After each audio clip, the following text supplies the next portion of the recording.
पढ़े ना, ये पहला चैप्टर में पहले पढ़ना है बेसिक ऑफ द सॉइल। सिर्फ फॉर्म इसमें जितना ज़्यादा होता है फार्मूलाज को ही देखना है। शायद याद होगा आपको क्या क्या पढ़ते हैं। सबसे पहला टॉपिक पढ़िएगा सॉइल। सॉइल क्या होता है बस सिंपल सा वो जानना है। जो चीज़ डीप में नहीं करना है वो यहाँ पे भी नहीं बता रहे हैं, ठीक ना। आगे जैसे जैसे चीज़ें आते जाएंगे आगे डील करते जाएंगे, ठीक ना। तो यहाँ पे एक हो गया सॉइल। सॉइल का बेसिक जानते हैं कि सॉइल क्या होता है, यही है सिंपल। बस उसका डेफिनेशन वगैरह जो भी होगा, जो कि अभी हम लोग नहीं देखेंगे, आगे आएगा सॉइल क्या है बेसिकली वो जान जाएंगे। क्योंकि आप सॉइल देखिएगा तो boulder, cobbles, gravel, sand, silt, clay, ये सब सॉइल में आता है, ठीक ना। पत्थर भी, जो बोल्डर आप सुनते हैं ना पत्थर का, तो वो सॉइल में काउंट होता है। पत्थर नहीं कह सकते, रॉक। रॉक जो कहते हैं वो कहते हैं रॉक, बट है क्या, सॉइल है। देखिए बोल्डर, ये जो है एक्चुअली में क्या है, ये आपका सॉइल में काउंट होता है, सॉइल का ही डेफिनेशन में आता है, ठीक ना। तो बेसिकली सॉइल में आप जान जाइए, सॉइल में ये सब आ रहा है। बोल्डर आ रहा है, आपका कोबाल्स आ रहा है, ग्रेवल आ रहा है, सैंड आ रहा है, सिल्ट आ रहा है, क्ले आ रहा है। तो सैंड, बालू, तो वो तो मिट्टी नहीं ना है। आप तो सुने सॉइल का मतलब अभी तक क्या सुने, मिट्टी। बट एक्चुअली में मिट्टी मिट्टी का बात नहीं कर रहे हैं हम लोग, क्या बात कर रहे हैं, समझ रहे ना। मिट्टी तो यही सब से बनता है ना। हाँ तो आप लोग भी बोलिए, ठीक ना। इसी का वेदरिंग होता है। ये जो है ना आपका, अब देखिए आगे सॉइल का फॉर्मेशन पढ़ेंगे कि सॉइल बना कैसे है। तो अब यहाँ पे जो पत्थर था, रॉक, अब देखिएगा समझिएगा, ये जो रॉक था, इस रॉक का वेदरिंग होगा। वेदरिंग मतलब कटाव छटाव, उसमें जो पत्थर है, पत्थर में केमिकल्स है, ठीक ना, क्या उसका मिनरल्स है। क्योंकि बहुत सारी चीज़ देख आप देखते होंगे, बकरी क्या करता है, जाकर के पत्थर को चाटने लगता है। बकरी चाटता है किस लिए, उसमें नमक निकालने के लिए, उसमें नमक रहता है, ठीक ना। पत्थर, गाय भी पत्थर चाटता है, तो उसमें मिनरल्स होता है ना, उस मिनरल्स के लिए। अब इस रॉक में जब मिनरल्स है और मिनरल्स पानी के साथ रिएक्ट कर जाए, अब जरा समझिएगा, मिनरल्स ये वाटर के साथ रिएक्ट कर जाए, ऐसा भी हो सकता है। या फिर ये कार्बन डाइऑक्साइड के साथ रिएक्ट कर सकता है, या ऑक्सीजन के साथ रिएक्ट कर सकता है। यदि कार्बन डाइऑक्साइड के साथ रिएक्ट किया तो क्या कहेंगे उसको, कार्बोनेशन, ठीक है। ऑक्सीजन के साथ रिएक्ट किया तो क्या, ऑक्सीडेशन, ठीक है। तो ये वेदरिंग हो रहा है, क्या हो रहा है, ये देखिए रॉक है। रॉक किस किस चीज से मिलकर बना हुआ है, मिनरल्स है, उसमें उसका जो पत्थर का पार्टिकल्स वगैरह उससे मिलकर बना हुआ। तो मिनरल्स को देखिएगा, इस मिनरल्स को, जो मिनरल्स है ये रिएक्ट कर जा रहा है, ठीक ना, ये रिएक्ट कर रहा है। तो जब रिएक्ट किया है आपका कार्बन डाइऑक्साइड के साथ, इसके साथ, या फिर वाटर के साथ रिएक्ट किया, तो एक टर्म कहते हैं हाइड्रेशन, समझिएगा, ठीक है। तो ये समझ रहे हैं ना, ये आपका आ गया केमिकल वेदरिंग का फॉर्म है, ठीक ना। अभी हम लोग वेदरिंग को बहुत बढ़िया से डिस्कस करेंगे, इसलिए इसको यहीं पे स्टॉप करते हैं, अब आगे बढ़ते हैं। ये बेसिकली समझ लें, रॉक के पास मिनरल है, उसका मिनरल रिएक्ट कर गया, ये देख लें किसके साथ, एक बार वाटर के साथ, एक बार कार्बन डाइऑक्साइड के साथ, एक बार ऑक्सीजन के साथ रिएक्ट किया है, ठीक है। अब पहला कंडीशन में क्या देखेंगे कि जो हमारे पास रॉक है ना, वो आपका एक मैकेनिकल वेदरिंग कहते हैं। उसमें रॉक का कटना मतलब कि रॉक गलने लगना, गलना समझिए, तो मतलब अपने आप टूटने फूटने लगना, उसको डिसइंटीग्रेशन कहते हैं। तो वेदरिंग में पढ़ेंगे, इन डेप्थ पढ़ेंगे। तो अभी के लिए फिलहाल इतना ही ना, फिर अब देखिए, ठीक है। अब आगे देखते हैं हम लोग, आगे आ जाता है soil load mechanism. Soil load mechanism, ठीक ना। सॉइल लोड मैकेनिज्म, सॉइल किस तरीका से लोड लेता है, ठीक ना, वो मैकेनिज्म पढ़ेंगे हम लोग। सॉइल, इस ये सब जो सब्जेक्ट पढ़ते, सब्जेक्ट में ये पढ़ना है हम लोग को, इसलिए यहाँ पे बस बात आया है, ठीक है। बेसिकली अभी देख लें सॉइल क्या है, क्लियर ना। सॉइल एक्चुअली जानेंगे कि सॉइल में ये चीज़ होता है। एक्चुअली हम लोग रॉक को ही सॉइल कह रहे हैं, वही रॉक बाद में फर्दर टूटा फूटा गला उला तब जाके मिट्टी बना। मिट्टी अलग चीज़ हो गया, मिट्टी इज अ क्ले। अब सॉइल मिट्टी नहीं है, सॉइल क्या है, समझ रहे ना। मिट्टी जो है, मिट्टी क्ले को मिट्टी कह रहे हैं, समझे। उससे पहले तक सॉइल जो है वो सॉइल में सब कुछ आ गया, मिट्टी भी आ गया ना। सॉइल एक टर्म आया, उसमें मिट्टी आ गया, पत्थर आ गया, सैल्ट आ गया, सिल्ट आ गया, सब आ गया। अब ये डेफिनेशन में क्लियर हो गया ना, अब नहीं दिक्कत है। अब आगे देखते हैं हम लोग, फादर ऑफ सॉइल मैकेनिक्स किसको कहते हैं पता है, जोसेफ स्पीडिन। हाँ, तेजागी को बोलते हैं। तेजागी को, हाँ तेजागी। फादर ऑफ सॉइल मैकेनिक्स किसको कहते हैं, टरजागी को। तेजागी को, फुल फॉर्म हमको ध्यान नहीं है, टरजागी को कहते हैं। अब ये एक इक्वेशन दिए हैं, समझिएगा, एक इक्वेशन दिए हैं। कौन सा इक्वेशन दिया है जरा समझिएगा, तो एक बार में क्लियर हो जाएगा। बड़ा ध्यान से समझिए, बहुत मज़ेदार चीज़ है, ठीक है ना। देखिए ये अपने पास हो गया अर्थ का लेवल, ये ग्राउंड हो गया। इसके नीचे क्या रहेगा, यहाँ सॉइल होगा, नीचे सॉइल होगा ना, इधर सॉइल है मान लीजिए, ठीक है। सॉइल इधर, ये सॉइल है पूरा। सॉइल में मिट्टी वाटर भी मिक्स होगा, ठीक है। अब ज़रा समझिएगा, ये एक एरिया है, इस एरिया मान लेते हैं 1 सेंटीमीटर स्क्वायर का एरिया है, ठीक ना। इस एरिया पे यदि F मैग्नीट्यूड का फोर्स आ रहा है तो इस पे जो प्रेशर आएगा क्या होगा, pressure equal to force per unit area होता है ना। तो pressure is equal to force, ये जो फोर्स आया, ये जो एरिया है 1 सेंटीमीटर स्क्वायर, ये हम लोग मान लिए कोई प्रेशर डेवलप कर रहा होगा, ठीक है। अब ये जो मिट्टी है इस प्रेशर को रेजिस्ट करना चाहेगा कि भाई तुम मेरे ऊपर मत आओ। हाँ, अगर तुम आ रहे हो तो लो हम भी तुम पे, अगर तुम हमको मार रहे हो तो हम भी तुमको पीटेंगे, तो छोड़ेगा नहीं। तो नीचे से मिट्टी क्या बोल रहा है ना कि हम हैं अभी अवेलेबल, हम तुमको छोड़ने वाले हैं नहीं। तो देखिए इसका मैग्नीट्यूड क्या हुआ, प्रेशर का मैग्नीट्यूड न्यूटन पर मीटर स्क्वायर हुआ, ठीक है। इस प्रेशर का मैग्नीट्यूड न्यूटन पर मीटर स्क्वायर हुआ, देख रहे हैं ना प्रेशर। अब जो नीचे से जो सॉइल है, तो सॉइल भी तो ऊपर की ओर एक प्रेशर लगाएगा ना, तो वो अभी स्ट्रेस के टर्म में होगा। कैसा होगा, स्ट्रेस के टर्म में, सिग्मा टी मान लीजिए, सिग्मा टी टोटल इतना लगा रहा है। बोला कि भैया मेरा इतना औकात है, तुम हम पे इतना लगाए, हम इतना लगाएंगे, हम नहीं छोड़ने वाले तुमको। अब पानी के साथ समझिएगा, पानी के साथ क्या है, पानी जो है मिट्टी था, मिट्टी में पोर्स बनेगा तो एक कैपिलरी बन जाएगा, कैपिलरी में कैपिलरी एक्शन होगा। हम लोग फ्लूइड मैकेनिक्स पढ़ेंगे तब कैपिलरी के बारे में इन डेप्थ चर्चा करेंगे, कैपिलरी एक्शन क्या होता है, कैपिलरिटी क्या होता है, इन डेप्थ एक्शन उसको हम लोग देखेंगे, ठीक है। कोई समस्या नहीं ना, तो हम लोग वहाँ पे कैपिलरिटी देखेंगे। तो अब समझिए कि मिट्टी, आप देखते होंगे कि जब घर बनता है आपका, ठीक ना, तो ये वाला लेयर में यहाँ नीचे, यहाँ पे नीचे की मिट्टी है। अब आप देखते हैं कि यहाँ पे सीलन आ गया है, देखते हैं सीलन आता है यहाँ पे इस पोर्शन में, नीचे में। देखिए कभी सुने हैं डीपीसी कहाँ पे पड़ता है, डैम प्रूफ कोर्सिंग होता है ना, कहाँ पड़ता है, नीचे टाई बीम पड़ता है। टाई बीम से कुछ रद्दा ऊपर ईटा जोड़ते हैं, उसका ये हम लोग देते हैं, ठीक ना। तो यही कारण है, नीचे जो मिट्टी अपना है, नीचे मिट्टी जो है, ये मिट्टी में वाटर है जी, सॉइल है तो सॉइल में वाटर है ना। अब ये कैपिलरिटी एक्शन के थ्रू ये जो वाटर है ये ऊपर जा रहा होगा, इस तरीके से ऊपर जा रहा होगा, ठीक ना। इसलिए यहाँ पे कैसा क्या दिख रहा है, यहाँ पे सीलन दिख रहा है, इधर सीलन दिख रहा है, यही कारण है कैपिलरिटी एक्शन, ठीक है। पानी ऊपर की ओर जा रहा है, कोई दिक्कत, पानी मिट्टी से ऊपर किधर जा रहा है, ये पानी किधर जा रहा है, ऊपर जा रहा है ना, पानी वाटर ऊपर जा रहा है।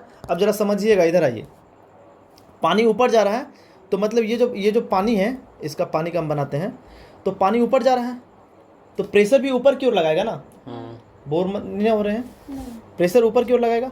हम मान लेते हैं यू मैग्नीट्यूड का प्रेशर लगा रहा है, किधर, ऊपर, ठीक ना। देखिए हम फॉर्मूला याद करवा दे रहे हैं आप लोग को, एक बार में याद हो जाएगा, कॉन्सेप्ट समझ है, कोई दिक्कत।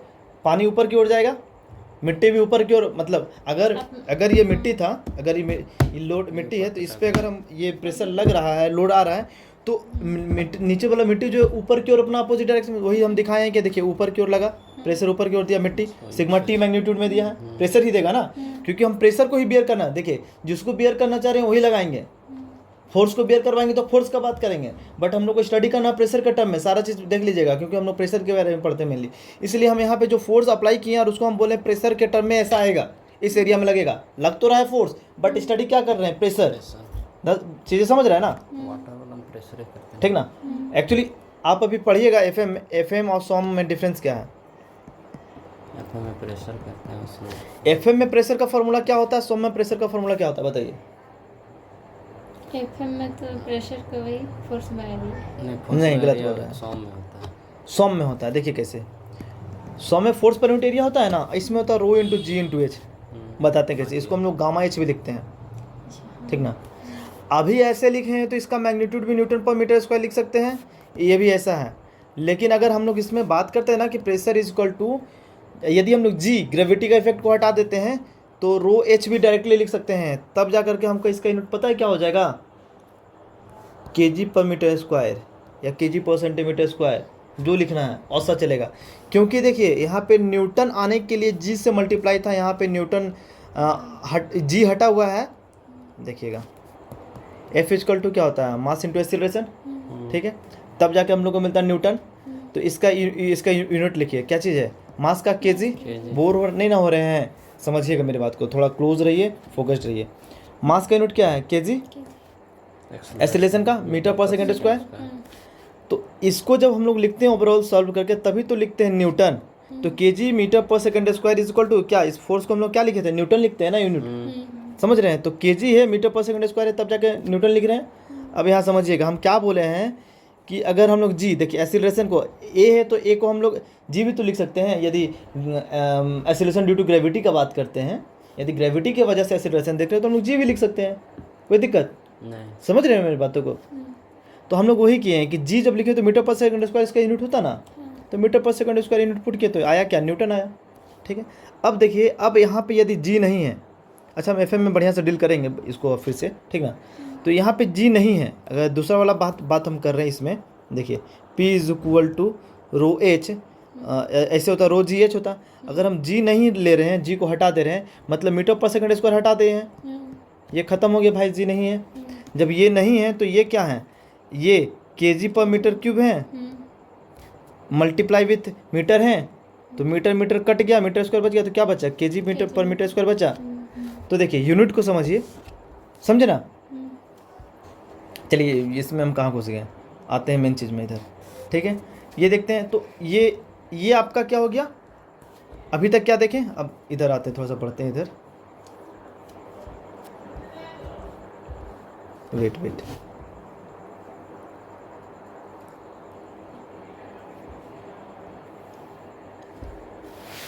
ठीक है, फिर से इधर बढ़ते हैं। ठीक है, अब आइए, अभी तक क्या देखें, ये अपना ये था ग्राउंड है, ज़मीन है, इधर पेड़ पौधा उगा हुआ होगा, ठीक है, पेड़ पौधा उगा दिए।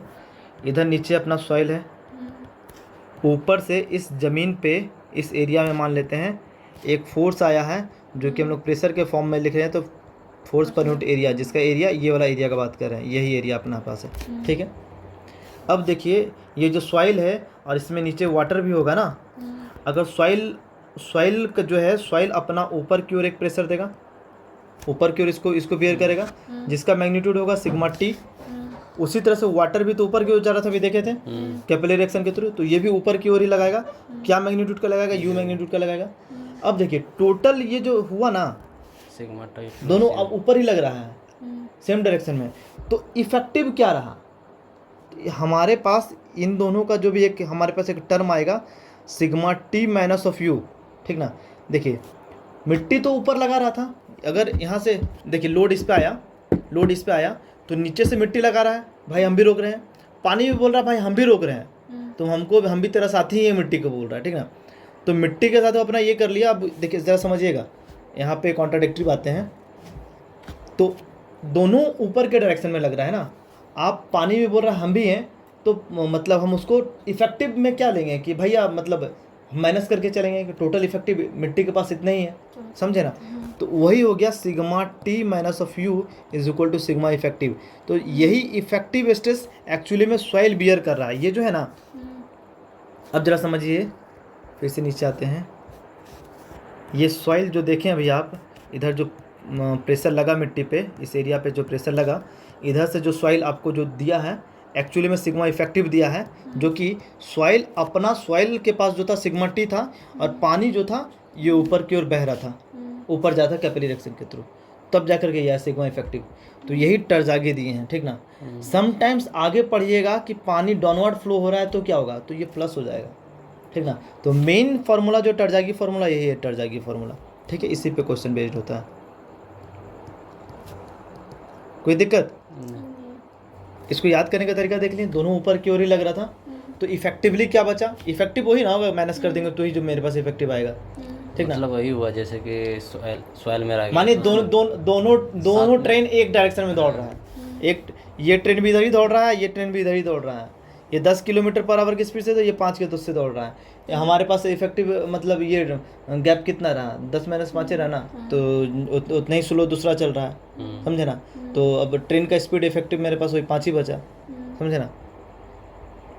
मतलब इफेक्टिव समझे, अगर इन दोनों ट्रेन में जाते तो डिफरेंस समझिएगा, इसमें जा रहे तो 5 किलोमीटर स्पीड से चलते, इसमें 10 किलोमीटर, ठीक ना।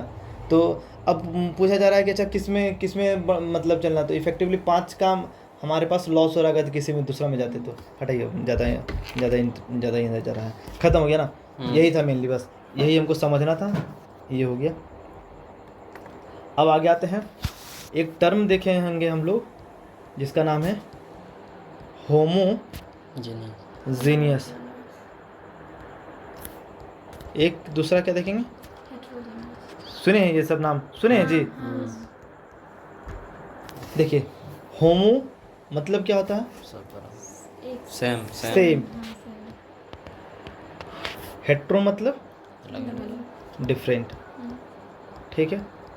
हम लोग ये देख रहे हैं होमोजीनियस और हेट्रोजीनियस। आप कंक्रीट टॉपिक पढ़िएगा, कंक्रीट में पहला टर्म आता है concrete would be homogeneous and isotropic. ये हमारा एजम्पशन है, हम मान के चलते हैं कि कंक्रीट कैसा है, होमोजीनियस है और आइसोट्रॉपिक है। ये दोनों टर्म को, आइसोट्रॉपिक को बाद में देखेंगे, जब सॉम पढ़ेंगे तब देख लेंगे कि आइसोट्रॉपिक क्या कहना चाह रहा है, लेकिन होमोजीनियस को थोड़ा सा यहाँ पे डील कर लेते हैं तो क्लियर हो जाएगा चीज़ें, ठीक है। मान के चलिए कोई मटेरियल है, ठीक ना, ये कोई इस तरीके से मटेरियल है, ठीक है। हम लोग यहाँ पे गए, नीचे गए, ऊपर गए, दाएं गए, बाएं गए, इधर गए, उधर गए, जहाँ भी गए, किसी भी पॉइंट पे किसी भी डायरेक्शन में गए, बात को समझ रहे हैं। हम लोग इस रूम में कहीं पे भी गए, उस वहाँ पे गए, अगर हवा हमें एक जैसा सामान रखे हुए हैं या पंखा बंद कर दिए, वहाँ पे गए हमको एक जैसा ही फील हो रहा है, वहाँ भी गए एक ही जैसा फील हो रहा है, किसी भी डायरेक्शन में, ऊपर भी थोड़ा जाके बैठ गए तो भी देख रहे फील हो रहा है। तो वही चीज़ है, अगर हम मटेरियल में कहीं पे भी जा करके देखते हैं, तो मान के चलिए यहाँ पे भी देखते हैं ना, तो इधर हर एक डायरेक्शन में, सभी डायरेक्शन में जितना इलास्टिक प्रॉपर्टी होता है सब सेम होगा, जितना प्रॉपर्टी होता है सब एक जैसा होगा, समझे। सॉम में इन डेप्थ आएगा बातें, हटाइए। अभी होमोजीनियस का मतलब यही हुआ, ठीक है, एक समान, ठीक ना। हेट्रोजीनियस अलग अलग। तो अब यहाँ से समझिए, आपको एक बात बताते हैं, कंक्रीट जान रहे हैं, कंक्रीट जो बना हुआ था आपका coarse aggregate, fine aggregate plus water, ठीक है। ये तो बालू है ना, ये गिट्टी है, एग्रीगेट कोर्स एग्रीगेट गिट्टी है, ये बालू है, ठीक है, सैंड है। अब जरा समझिएगा, सैंड जो है ये इस कोर्स एग्रीगेट का साइज बड़ा है फाइन एग्रीगेट से, ये जान रहे हैं। अब साइज वाइज ही देखिए तो दोनों डिफरेंट है ना, तो एक्चुअली में तो हेट्रोजीनियस अलग अलग हो गया, साइज हेट्रोजीनियस हो गया। अब ये एक्चुअली में कंक्रीट क्या होता है ना, शुरू में हेट्रोजीनियस होता है, लेकिन हम क्या बोले, हम लोग पढ़ते हैं क्या, कंक्रीट शुड बी होमोजीनियस, क्या पढ़े, होमोजीनियस। अब हम लोग एक्चुअली में कंक्रीट होता है हेट्रोजीनियस, लेकिन हम लोग क्या करते हैं, उसको होमोजीनियस बनाते हैं। कैसे बनाते हैं, हम लोग FC के डिसाइड करते हैं, characteristic strength of the concrete, पढ़े हैं FC के कैरेक्टर। हम लोग देखते हैं कि कौन से ग्रेड का कंक्रीट बना रहे हैं, 5, 10, M20, M30, M5, M7.5, पढ़े हैं ना। तो हम लोग जब वो डिज़ाइन करते हैं ना, उसी समय डिसाइड करते हैं, उसी समय हम लोग ये कोर्स एग्रीगेट फाइन एग्रीगेट की वजह से जो भी दिक्कत हो रहा था ना, उस सबको हम ख़त्म करते हैं कि हम ऐसा दिक्कत हमको आ रहा है, इसके वजह से अगर हम गिट्टी डालें बालू डालें तो दोनों अलग अलग शेप साइज़ का मटेरियल है ना, जिसके वजह से हमको एक समान मटेरियल नहीं मिल रहा है, बट हम उसके वजह से जो दिक्कत होता है ना एक समान होने में, हम उस दिक्कत को ख़त्म कर देते हैं डिज़ाइनिंग में। हम लोग कहाँ पढ़ेंगे, अब इसको कंक्रीट में पढ़ेंगे, इन डेप्थ एनालिसिस करेंगे एक्चुअली हम कैसे करते हैं वो। तो वहीं से हम लोग उस अलग अलग होमोजीनियस, ये दोनों अलग अलग था, तो इन दोनों अलग अलग होने की वजह से दिक्कत जो आता है स्ट्रेंथ में, आप ज़रा समझिएगा, फिर से एक बार हम बोलते हैं, ठीक ना। गिट्टी है वो ज़्यादा स्ट्रेंथ ले सकता था, बालू है पैर उसमें रखिएगा धंस जाएगा, समझ रहे हैं, बालू में पैर रखिएगा धंस जाएगा, गिट्टी में नहीं धंसेगा, करेंगे तो समझ रहे हैं। तो दोनों स्ट्रेंथ वाइज तो दिक्कत है ना, अपना अपना प्रॉपर्टी रख रहा है। अब जरा सोचिए कि मतलब दोनों को कंबाइंड कर रहे हैं, हम मिला दे रहे हैं, हमको एक जैसा स्ट्रेंथ मिलना चाहिए, बट दोनों तो अलग अलग प्रॉपर्टी शो कर रहा है। तो हमको एक जैसा प्रॉपर्टी बिहेव करवाने के लिए, लाने के लिए हम एक मतलब डिसाइड करते हैं कंक्रीट में डिजाइनिंग के दौरान में कि बालू है ना, तो ये इतना स्ट्रेंथ लॉस कर रहा है ना, लो इसको माइनस कर देते हैं, इस स्ट्रेंथ को नहीं मानेंगे जितना लॉस कर रहा है, तो डिजाइनिंग करेंगे तब देख लेंगे। तो यहाँ पे बेसिकली समझ गए होमोजीनियस और हेट्रोजीनियस, ठीक है। हेट्रोजीनियस मतलब अलग अलग डिफरेंट, तो हेट्रोजीनियस में क्या हो गया, फाइनल कोर्स एग्रीगेट को मिलाए तो अलग अलग हो गया। यदि सिर्फ कोर्स एग्रीगेट रखे रहते हैं तो क्या होता है, वो होमोजीनियस रहता है। फाइनाइट रहते होमोजीनियस होता है। दोनों को मिक्स किए तो पहले क्या बना, हेट्रोजीनियस बना। जब दोनों को मिक्स किए कोर्स और फाइन को तो हेट्रोजीनियस बना। अब कंक्रीट हम लोग होमोजीनियस पढ़ते हैं तो उसके लिए हम क्या किए, बॉन्ड किया उसने। हम लोग कैरेक्टरिस्टिक डिसाइड किए ना एफसी के, वहीं से हम लोग को क्या पता चला कि कंक्रीट इज होमोजीनियस। वहीं पे हम लोग डिसाइड किए हैं। जिस दिन एफसी के हम लोग डिजाइन करना सीख जाएंगे, उस दिन जिस दिन अभी पढ़ेंगे तब जाके आप लोग पता पाइएगा कि एक्चुअली हम लोग कैसे होमोजीनियस बनाए हैं, ठीक ना। तो सॉम जो इतना बड़ा बड़ा स्ट्रक्चर खड़ा हो रहा है ना, उसी के दम पे हो रहा है, खाली होमोजीनियस बना रहे हैं हम लोग उसको, एक्चुअली होमोजीनियस नहीं था, ठीक है। कोई दिक्कत, आगे चलें, ना। चलिए यहाँ तक देखें, देखिए हम लोग यहाँ तक देखें, ठीक है।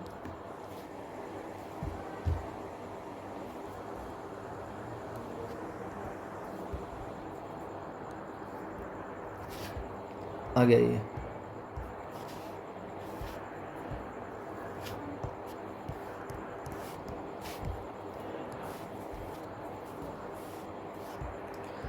आगे देखते हैं।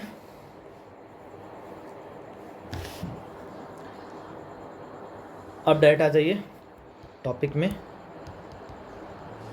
इतना देर से जो रामायण पढ़ रहे थे, सॉइल सॉइल सॉइल सॉइल, अब वो सॉइल बना कैसे है, फॉर्मेशन ऑफ सॉइल, ठीक ना। ये बना कैसे एक्चुअली, अभी आप बताइए सॉइल हम लोग किसको कहें एक्चुअली में, सब कुछ कंबाइंड था ना उसमें। हम लोग ये नहीं कहेंगे कि सिर्फ मिट्टी है, सॉइल में सब कुछ है, रॉक भी है, सब सॉइलें है, ठीक ना। अब इस सॉइल को हम लोग अलग अलग से क्लासीफाई किए, वर्गीकरण किए, डिस्ट्रीब्यूट किए, जो भी हम लोग उसको नाम दिए। उसमें से एक है क्ले, जो कि मिट्टी है, जिसको हम लोग मिट्टी कह रहे हैं, ठीक ना। वही क्ले होगा ऑर्गेनिक और इनऑर्गेनिक। ऑर्गेनिक होगा जिसमें हमारा खेती बाड़ी होता है, ऑर्गेनिक सॉइल, सुने ना, फर्टाइल लैंड, एक्चुअली में वो फर्टिलिटी मतलब होता है उपजाना, उपजाऊ, ठीक ना। ठीक है, आगे देखते हैं formation of the soil. Soil बना कैसे है, तो अभी क्या था सॉइल एक्चुअली में, तो मेनली तो पहले पत्थर था, रॉक था। अब ये रॉक का क्या हुआ, दो चीज़ हुआ है, देखते हैं क्या क्या हुआ है। एक पहला हुआ आपका first mechanical weathering,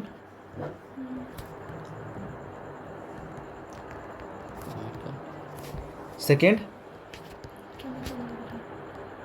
chemical weathering, हाँ ठीक है।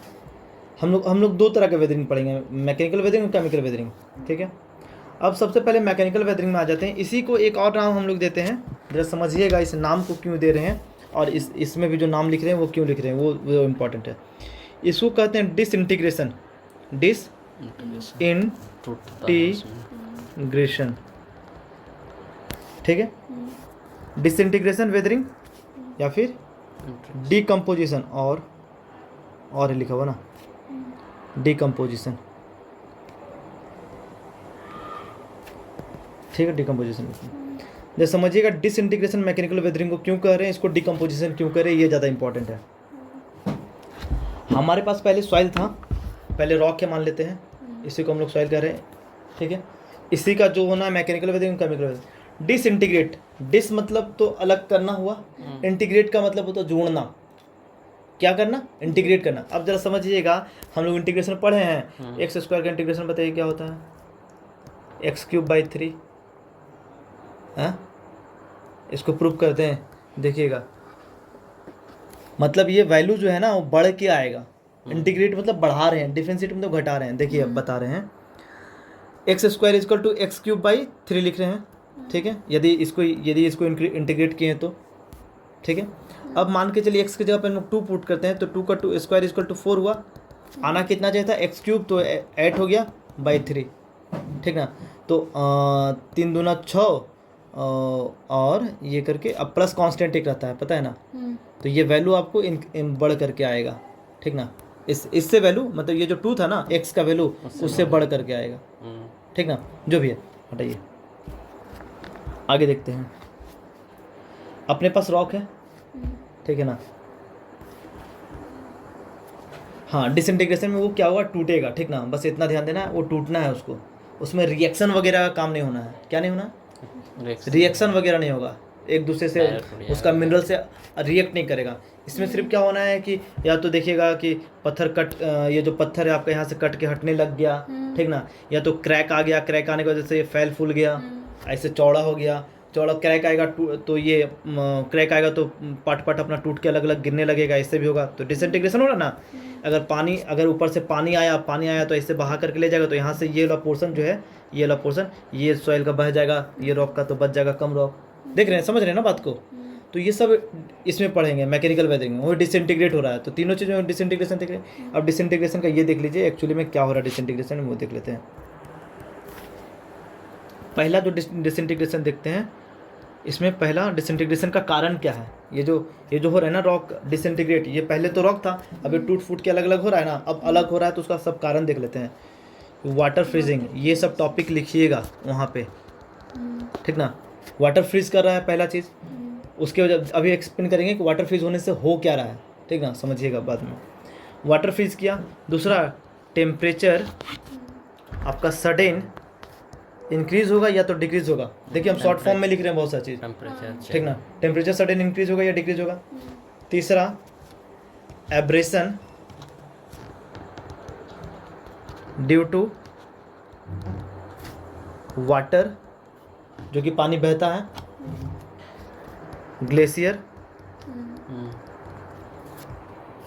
अभी हो रहा है, बोर हो रहे हैं तो लीजिए आइए बढ़िया से। नहीं ये तीन चीज़ है, देखिएगा ये आपका अभी तक क्या क्या देखें, देखिए ये देखें, देख लीजिए एक बार, आप लोगों को पता है ना क्या क्या देखे हैं। पहले देखें बेसिक ऑफ द सॉइल्स, हम लोग को ये पढ़ना था, उसमें सॉइल क्या होता है पहले देखनी है। तो सॉइल के बारे में आप जान चुके हैं कि सॉइल एक्चुअली में सिर्फ मिट्टी नहीं है, ये चीज़ का कॉम्बिनेशन है, सबको सॉइल कह रहे हैं। उसके बाद सॉइल लोड मैकेनिज्म, हम लोग सॉइल पे लोड कैसा आता है उसके बारे में स्टडी करेंगे इसी सॉइल सब्जेक्ट में, ठीक है। Father of the soil mechanics कौन है? टरजागी हैं। टरजागी के क्वेश्चन दिए, कौन से क्वेश्चन दिए बताइए अभी। सिग्मा टी माइनस यू बराबर सिग्मा इफेक्टिव। एक्चुअली में मिट्टी इफेक्टिवली कितना बियर कर रहा है लोड को, इफेक्टिव कितना है, दे तो रहा है सिग्मा टी, लेकिन पानी भी तो है साथ में। बोल रहा है भैया हम भी तो लेंगे कुछ, मेरे लिए तो उसको माइनस करना पड़ेगा ना, उसको पानी अपना में ले रहा है कुछ, तो इफेक्टिव सॉइल कितना दे रहा है। सॉइल इफेक्टिव कहने में तो समझ रहे हैं, टर्म को समझिएगा। सॉइल इफेक्टिव कितना दे रहा है, पानी जो ले रहा है उसको। अब देखिए पानी भी बोल रहा है कि भैया आप जो लोड ऊपर दे रहे हैं ना, पानी बोल रहा है कि पानी हम भी ले रहे हैं उस लोड को, ठीक ना। मिट्टी बोल रहा है हम भी ले रहे हैं, ठीक ना। लेकिन हम लोग किसके बारे में बात कर रहे हैं? सॉइल पढ़ रहे हैं ना। टरजागी किस पे क्वेश्चन दिए? सॉइल के लिए दिए हैं। अब वो इफेक्टिवली सॉइल कितना ऊपर दे रहा है, तो पानी जो ले रहा है उसको हटाएंगे तभी तो बात करेंगे इफेक्टिव कितना दे रहा है। पानी ले रहा है, हमको पानी से क्या मतलब, वो तो हमारे पास प्लस पॉइंट है कि पानी ले रहा है, बियर कर रहा है, लेकिन हम तो पढ़ रहे हैं सॉइल को, सॉइल कितना बियर कर रहा है, समझे। इसलिए sigma effective equal to sigma t, total जितना तो सॉइल तो ले ही रहा था, माइनस ऑफ यू, ठीक है। इन डेप्थ इसलिए पढ़ना जरूरी है क्योंकि आगे जब अभी देखिएगा सब कॉन्सेप्चुअल है, सब कॉन्सेप्ट से ही बात होगा, ठीक है। यहाँ तक देख लिए, ये हो गया क्लियर बढ़िया से, ये समझ गए हैं। होमोजीनियस हेटेरोजीनियस देख चुके हैं, क्या होता है होमोजीनियस हेटेरोजीनियस देख लिए। आगे देखते हैं फॉर्मेशन ऑफ द सॉइल। अब यही जो सॉइल बना वो कैसे बना, mechanical weathering, chemical weathering. Mechanical weathering को हम लोग पढ़ रहे हैं अब, ठीक ना। सॉइल को मतलब ये रॉक जो है उसका टूटना को पढ़ रहे हैं। अब आ जाइए मैकेनिकल वेदरिंग में देखते हैं। ये मान लीजिए रॉक था अपने पास, ठीक है ना। अब इसमें बहुत सारी चीज़ों का, पहले थर्ड वाला देखते हैं, abrasion due to glacier. Abrasion का मतलब पहले जान जाइए कटाव, ठीक ना। अब पानी इस पे बहा, पानी इसे से बहा तो क्या करेगा, ये वाला पोर्शन को बहा करके ले जाएगा, तो इस वाला पोर्शन का एब्रेशन हो गया। पहला चीज़ समझ में आ गया। तो ये पहले जो एक्चुअल में रॉक कितना बड़ा था, एक्चुअल में रॉक ये वाला था, इतना बड़ा था ना जी, ये रॉक था। अब ये पोर्शन तो आपका कट गया, तो एक्चुअल में सॉइल अब सॉइल कितना बच गया, वो इतना ही बचा है, ठीक है। ये तो निकल गया, कोई दिक्कत, तो कम हो गया। तो देखिए डिसइंटीग्रेट हो गया ना, यही बात बोलते हैं ना, कम हो जाना, तो डिसइंटीग्रेट हो गया, कम हो गया, कोई दिक्कत।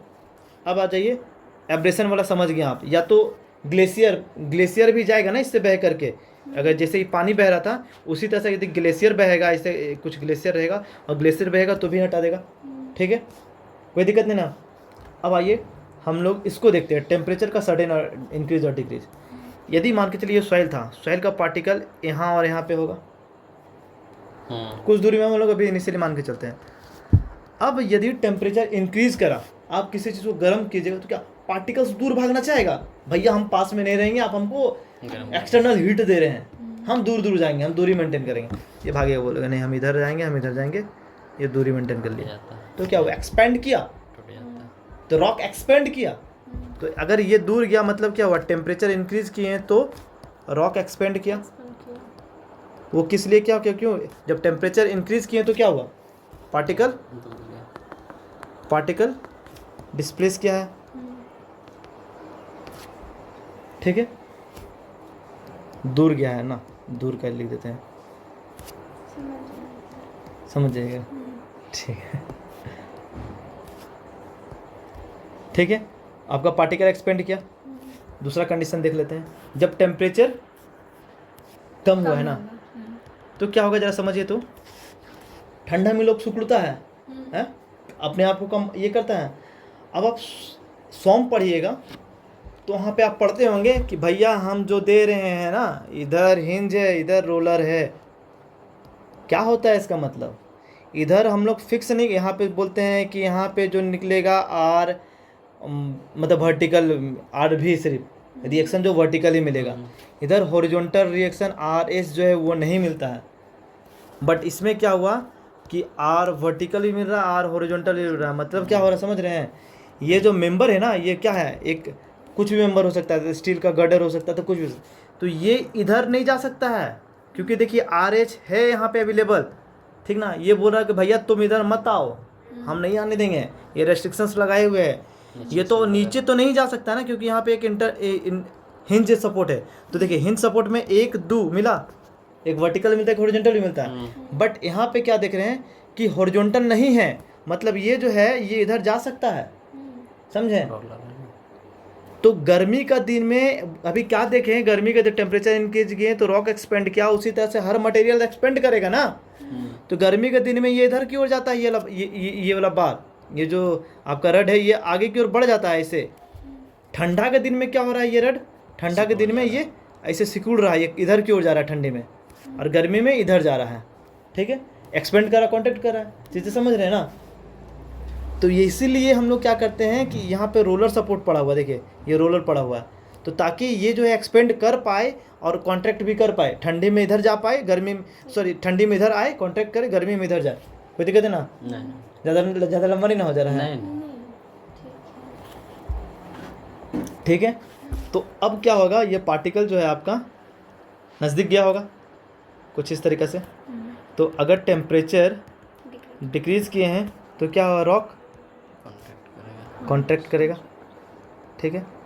तो इन दोनों की वजह में क्या हुआ, फाइनली क्या कह सकते हैं, जब ऐसा हुआ तो ये तो डिसइंटीग्रेट हुआ ना, फैला तो भी टूटा, सिकुड़ा तो भी टूटा, कमजोरी किया ना, उसको तोड़ने का काम किया। तो देख रहे हैं ना, फाइनली क्या हुआ, ये फाइनली डिसइंटीग्रेट किया है, डिसइंटीग्रेट किया है, ठीक है।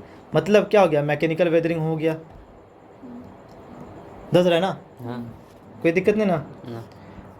ये 2 पॉइंट देख लिए, अभी तो इजी लग रहा है। अब अच्छा, जब ऐसा बात है इजी लग रहा है तो आप हमको बताइए, इजी टर्म है तो वाटर फ्रीजिंग हो रहा है, तो फिर क्या दिक्कत हो रहा है इसके साथ। मैकेनिकल वेदरिंग हमको बता के दिखाइए कि वाटर फ्रीज करवा रहे हैं हम, पानी अगर जम रहा है तो वो रॉक में कैसे वो टूट जा रहा है, उसमें क्या डिसइंटीग्रेशन आ रहा है पानी के जमने की वजह से। पानी तो अपना है भैया, वो तो जमेगा ही, उसको जमना है, पानी के स्टेट में आना है, भाप का स्टेट में जाना है, तीनों फेज को मेंटेन करना है, वो तो होगा ही। तो सॉइल के साथ, रॉक के साथ क्या दिक्कत कर रहा है, हमको बताइए, एक्सप्लेन कीजिए। अभी तो आप बताए ना कि टेम्परेचर जब कम होता है तो भी टूटता है। तो रॉक पे अगर टेम्परेचर फ्रीजिंग होगा तो टेम्परेचर कम कराएगा। किसका फ्रीज हुआ तो, जैसे कि फ्रीज हुआ तो वाटर का टेम्परेचर कम हुआ, तो ठंडा हुआ ना, तो उसके अगर रॉक के ऊपर है तो रॉक का भी तो टेम्परेचर कम करेगा। अच्छा ठीक है, उसमें भी तो टूट सकता है। चलिए वो भी मान लिया, ठीक है। नहीं ऐसा नहीं कुछ होता है, देखिएगा वो अगर वो ज़्यादा कुछ नहीं कर पाएगा, ठीक ना। अब देखिए हो क्या रहा है, मेन क्या है, ये अपने पास था रॉक, और रॉक में पहले से ऑलरेडी था एक दरार जिसमें घुस गया अपना पानी जी, ठीक है ना। अब यहाँ पे पानी आया और आ करके ये पानी हो गया फ्रीज। अब होता है समस्या स्टार्ट। जब ये फ्रीज हुआ, तब तक फ्रीज नहीं था, तब तो कोई दिक्कत नहीं था। जब ये फ्रीज हुआ मतलब ये एक्सपेंड करेगा आप इसको, रॉक को। एक्सपेंड रॉक कैसे हो रहा है वो समझिए। पहले सबसे पहले वाटर फ्रीज हो रहा है तो समस्या देखिएगा। आप फ्रीज देखते हैं रेफ्रिजरेटर, जब उसमें आइस ट्रे होता है ना, आइस ट्रे में पानी रखते हैं ना, पहले वो पानी वो उसमें मतलब आप ट्रे में सिर्फ उसका जो क्यूब रहता है उसमें डाल के रखते हैं। जब वो जम जाता है तो देखते हैं वो आइस ट्रे में पूरा फैल जाता है आइस ऊपर ऊपर, ठीक ना। तो ऊपर फैल जा रहा मतलब सेम वॉल्यूम में, अगर उसके पास मतलब वही था ना कि पानी वॉल्यूम इतना था, उसमें पहले पानी इतना आ रहा था, अब पानी कम आ रहा है, तभी तो ऊपर पानी का जो मास था ऊपर फैल गया। तो मतलब क्या चीज़, डेंसिटी जो हो गया, मास पर यूनिट वॉल्यूम, हम क्या बोल रहे हैं, सेम वॉल्यूम में पानी कम आ रहा है ना। समझे नहीं समझे, फिर से बोलें, जरा सुनिएगा ध्यान से। आइस ट्रे, रेफ्रिजरेटर में आइस ट्रे देखें ना, आइस ट्रे में जब पानी रखते हैं ना तो पानी सिंपल पहले भर के रखते हैं, जब फ्रिज में डाल देते हैं, जब वो बर्फ़ बनता है ना तो आप देखते हैं कि बर्फ़ ऊपर ऊपर भी फैल गया है, ठीक ना, उसका ऊपर भी आ जाता है। वो ऊपर कैसे आ गया, जमा ना, तो उसका मतलब समझिए कि जमने के बाद ऊपर जब आया ना तो क्या कहना चाह रहा है, एरिया बढ़ा दे रहा है। हाँ नहीं, देखिए पहले सेम वॉल्यूम था, उसमें पानी जो भी आया था, मान लीजिए पहले इतना सा था, अभी हम आपको आइस ट्रे ही बना देते हैं, तब समझ में आ जाएगा क्या कहना चाह रहे हैं। ये अपने पास आइस ट्रे था कुछ इस तरीक़ा से, इस तरीक़ा से ये था, ठीक ना, इस तरीके से ऐसे था।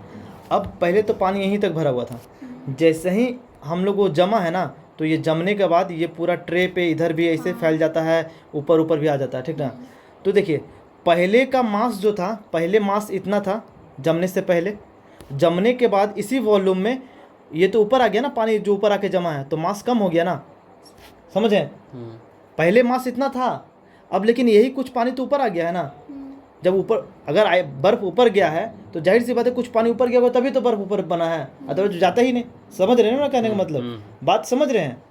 ऊपर बर्फ़ जब आ चुका है, ऊपर बर्फ़ जमा है, मतलब पानी कुछ ऊपर चला गया, मतलब सेम वॉल्यूम में पहले जो मास था अब वो मास ना होकर कम मास हो गया है। पहले जो मास था, जितना पानी था उससे पानी कम हो गया ना, तो पानी कम हुआ तो उसका जो एक्चुअली मास था वो भी कम हो गया। जब मास कम हुआ मतलब डेंसिटी भी कम हो चुका है, मतलब वो अब डेंसिटी कम कर लिया, ठीक ना। अब यहाँ से एक और चीज़ समझिए, अब क्या हुआ कि ज़रा समझिए कि अगर इसी में रहता, इसको हम टाइट पैक कर देते, ऊपर आने का खुला नहीं छोड़ते, तो इसको क्या बोलता इस बाबू साहब को, इसको इस ट्रे को बोलता है, हम तो ऐसे पैक कर देते तो इसको फाड़ता, फैलाता ना। जब जिस तरीके से इसको ही फैलाता उस तरह से यहाँ पे रॉक को फैलाएगा कि चल बाबा निकल तो इधर, हमको आने दे, तो पानी हम जमे हैं, अभी मेरा अभी ज़्यादा औकात है, तो इसको फैलाएगा ना, फैलना चाहेगा। जब ये फैलेगा तो क्या हो रहा है, आपका डिसइंटीग्रेट हो रहा है, टूट रहा है, फैल रहा है, क्रैक ला रहा है उसमें, समझे, यही हो रहा है बस, और कुछ नहीं। देख लेना, अभी तो आप उसको ऊपर ऊपर जमा रहे थे, नहीं क्रैक वाला दिमाग में नहीं आया, कोई बात नहीं, हुआ ना। तो यहाँ तक क्या, अब अभी आप क्या देखें, ये फॉर्मेशन ऑफ सॉइल में मैकेनिकल देख लिए, अब आ जाते हैं केमिकल में देखेंगे, ठीक ना। केमिकल वेदरिंग को देखते हैं कि केमिकल वेदरिंग क्या है।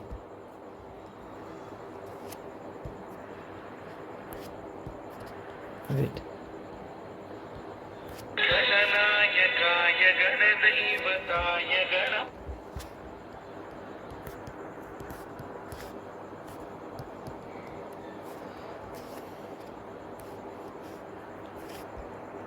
आइए हम लोग देखते हैं केमिकल वेदरिंग, ठीक ना, जिसको एक और नाम क्या दिए हैं, डिकम्पोजिशन। आप बहुत पहले से पढ़ते आए हैं डिकम्पोजिशन, फार्मिंग में जो हम लोग खेती बाड़ी जो करते हैं तो हम लोग बोलते हैं डिकम्पोजिशन, डिकम्पोज करवा दो इसको, ठीक ना। तो केचुआ खाद ये सब जो बनता है क्या होता है, डिकम्पोज, वो टूटता है, अपने ऑर्गेनिक मैटर अपने आप को इतना स्मॉल पार्टिकल्स में तोड़ता है, उसी को कहते हैं डिकम्पोजिशन, टूटना, टूटते जाना, ठीक ना।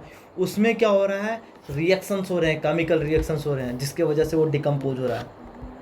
और यहाँ पे क्या हुआ, यहाँ पे कोई केमिकल रिएक्शन नहीं हुआ, बस फर्दर कोई बाहर से एजेंट आया, मैकेनिकल वेदरिंग में बाहर से कोई एजेंट आया, जैसे ग्लेशियर आया, पानी आया, काट के ले गया, ये हुआ ले गया, समझे?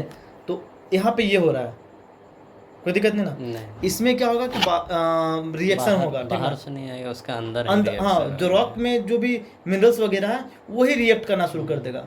किससे रिएक्ट करेगा? बाहर कुछ होगा उसी से रिएक्ट करेगा ना। वाटर जिस से। तरह से यहाँ पे क्या देखे मैकेनिकल वेदरिंग में, रॉक है तो बाहर में पानी था, पानी उसको काट के ले गया, बाहर में पानी था वही पानी जम गया तो उसको फैला दिया, ठीक है। बाहर में आपका इन्वायरमेंट है जिसमें टेम्परेचर है, कभी कम रहा कभी ज़्यादा रहा, जिसकी वजह से उससे सिकुड़ने लग गया, फैलने लग गया। दिक्कत नहीं ना? वो उस रॉक के साथ बाहर वाला एजेंट ही छेड़छाड़ कर रहा है, ठीक ना? बाहर जो प्रेजेंट है, तो यहाँ पे केमिकल वेदरिंग में बाहर वाला ही छेड़छाड़ करेगा, लेकिन किसके साथ? रॉक में जो मिनरल्स प्रेजेंट है उसके साथ, उसके पार्टिकल्स के साथ, और उसका मिनरल्स के साथ करेगा, ठीक है। तो अब मिनरल्स के साथ हम रिएक्शन करवा करके देख लेते हैं कौन कौन सा रिएक्शन होता है, ठीक ना? तो अभी क्लियर हो जाएगा, खत्म हो जाएगा, कोई दिक्कत? आप स्माइल करते रहिए, आपका स्माइल अच्छा है, ठीक ना? आगे देखते हैं हम लोग, इसका रीजंस को देख लेते हैं।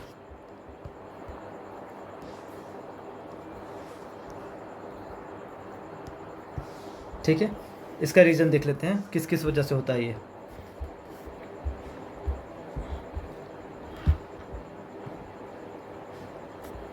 हाँ, अपने पास ये रॉक था, ठीक है। अब ये रॉक क्या हो रहा है? पानी के साथ रिएक्ट कर रहा है। रॉक का कोन, रॉक का सबसे पहले जानिए कोन कर रहा है। रॉक के पास अपना क्या है? मिनरल्स है रॉक के अंदर में, और रॉक का खुद पार्टिकल्स होगा, पार्टिकल्स। अब ये रॉक के बाहर में क्या क्या है? जो है, अब ये रॉक जो है, ये मिनरल है, ये मिनरल किसके साथ रिएक्ट कर रहा है? एक बार वाटर के साथ रिएक्ट कर रहा है, एक बार कार्बन डाइऑक्साइड के साथ, एक बार ऑक्सीजन के साथ। जब इसके साथ रिएक्ट कर रहा है तो क्या कहें? हाइड्रेशन। कार्बन डाइऑक्साइड के साथ रिएक्ट कर रहा है तो कार्बोनेशन।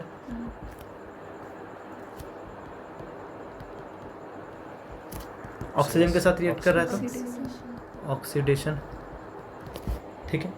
तीनों देख ले, सिंपल सा है, उसको याद रखना है, कुछ नहीं करना है। ये तीन हो गया, तीन टर्म। अब रॉक जो है, आपको पता है जब ये क्ले बना है, जाहिर सी बात है ना, क्ले हुआ तब तो क्ले बन गया, मिट्टी बन गया। क्ले क्या होता है? बालू का गुण, सिलिका सुने हैं ना? तो सिलिका रहेगा इसमें, तो मतलब रॉक है तो रॉक के पास क्या होगा?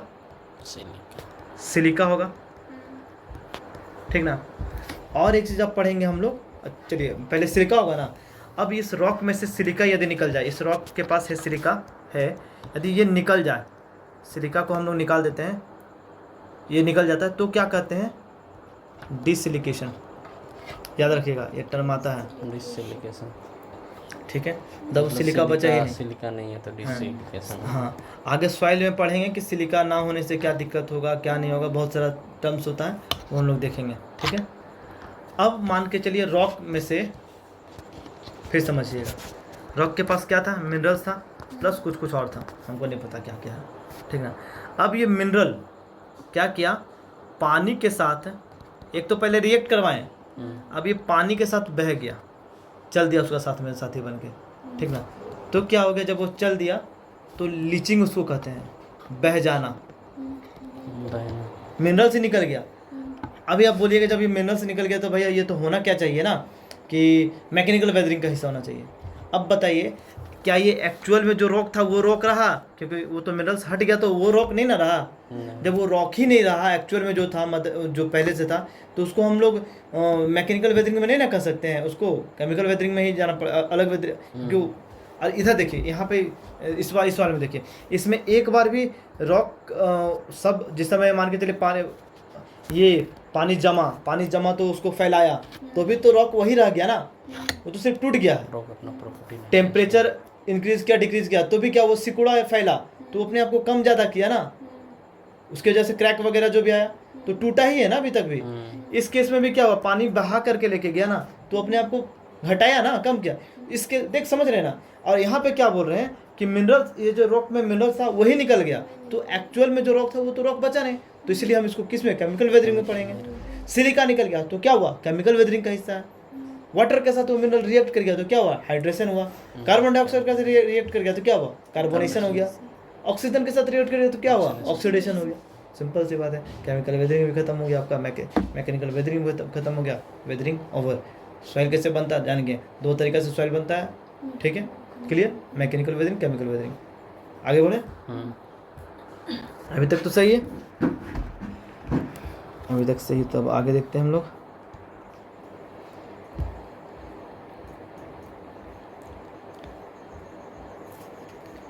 अब आ जाइए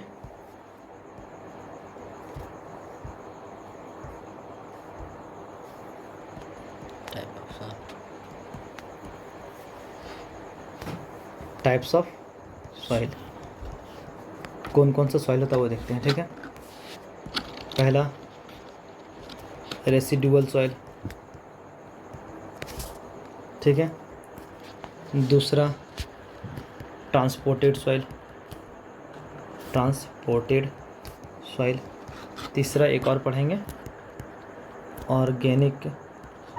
सॉल्ट किसमें आता था, मेटामॉर्फिक से सब वो मतलब हम लोग अलग से क्लासिफिकेशन जब सॉइल पढ़ेंगे ना उसमें सब आ जाएगा, वो बाद में पढ़ेंगे। अभी मेजरली जो पहला चैप्टर ये तो हम लोग क्या पढ़ रहे हैं, पहला ही पढ़ रहे हैं आपका basic of the soil. Basic में कौन कौन सा चीज़ वो देख रहे हैं। देखिए सबका मतलब कोई टीचर अलग तरीक़ा से पढ़ाया है, किसी को पहले किसी को बाद में, सबका अपना अपना वे है, ठीक ना।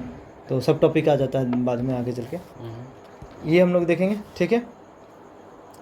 रेसिडुअल सॉइल में क्या है ना कि कोई सॉइल था, उसके कोई रॉक था, ये रॉक का केमिकल वेदरिंग हो गया, मैकेनिकल वेदरिंग होगा, जो भी हुआ है उस अगर होने के जो भी हुआ है, अगर यही रॉक अगर ये 50 से 100 किलोमीटर के रेंज में मिलता है, कहाँ तक में 50 to 100 किलोमीटर का रेडियस में ही रहता है, तो इस यहाँ पे जो सॉइल मिल रहा है, ये जो सॉइल मिल रहा है, इस सॉइल को हम लोग क्या कहेंगे, रेसिडुअल सॉइल कहेंगे। कोई दिक्कत। ट्रांसपोर्टेड सॉइल अलग आएगा और ऑर्गेनिक सॉइल अलग आएगा। पहले हम ऑर्गेनिक को देख लेते, उसके बाद ट्रांसपोर्टेड में जाएंगे। रेसिडुअल सॉइल को देख लिए, 50 से 100 किलोमीटर का रेंज में ही है, रेडियस में मिल गया। अगर ये रॉक था, इस रॉक का क्या हुआ, 2 चीज़ होगा ना, कौन कौन सा, केमिकल वेदरिंग, मैकेनिकल वेदरिंग। दोनों होने के बाद यदि इसी रेंज में 50 से 100 किलोमीटर का दूरी में रेडियस में मिल रहा है, तो हम लोग उस सॉइल को, इस सॉइल को यहाँ पे जो मिल रहा है उस सॉइल को रेसिडुअल सॉइल कह रहे हैं, ठीक है। ट्रांसपोर्टेड सॉइल को बाद में देखेंगे, पहले ऑर्गेनिक को देख लेते हैं हम लोग। ऑर्गेनिक सॉइल क्या है,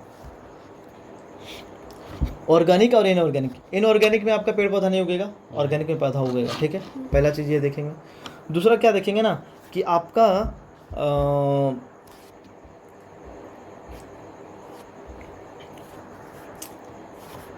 पहले आप सॉइल का जब क्लासिफिकेशन बोल्डर, कोबाल्स पढ़े ना, ग्रेवल, सैंड, सिल्ट, क्ले, ठीक ना। ये होता है ग्रेटर देन 300 mm, पढ़े हैं, ग्रेटर देन 300 mm, 300 से लेके 80 mm, सुने ना, ज़रा देख लीजिएगा इसको जब सुने हैं तो। 80 से 4.25 mm याद है। अब सैंड में आ गए, 4.25 mm से लेकर के 2 mm, 2 mm से लेकर के 475 mm, 475 माइक्रोन, ठीक ना। 475 माइक्रोन से लेकर के 75 माइक्रोन, ठीक है। अब देखिए इससे ऊपर जितना है ना, सबको हम लोग ओपन आई से देख सकते हैं, सब पार्टिकल को, ठीक है। सिल्ट में आ जाइए, 75 माइक्रोन से लेकर के 75 माइक्रोन से लेकर के 2 माइक्रोन, क्ले में लेस देन 2 माइक्रोन, ठीक ना। इसको हम लोग को देखने के लिए क्या चाहिए, माइक्रोस्कोप। और इसको देखने के लिए बताइए तो, इसको देखने के लिए इलेक्ट्रॉन माइक्रोस्कोप, याद रखेगा ना, ठीक है, कोई दिक्कत। अब देखिए ऑर्गेनिक सॉइल का जो हिस्सा आया, ये आपका इधर आया, सिल्ट और क्ले में, ये दोनों आता है, ये आपका ऑर्गेनिक सॉइल होता है, ठीक है। बस ऑर्गेनिक सॉइल में फ़िलहाल तो इतना ही पढ़ना है।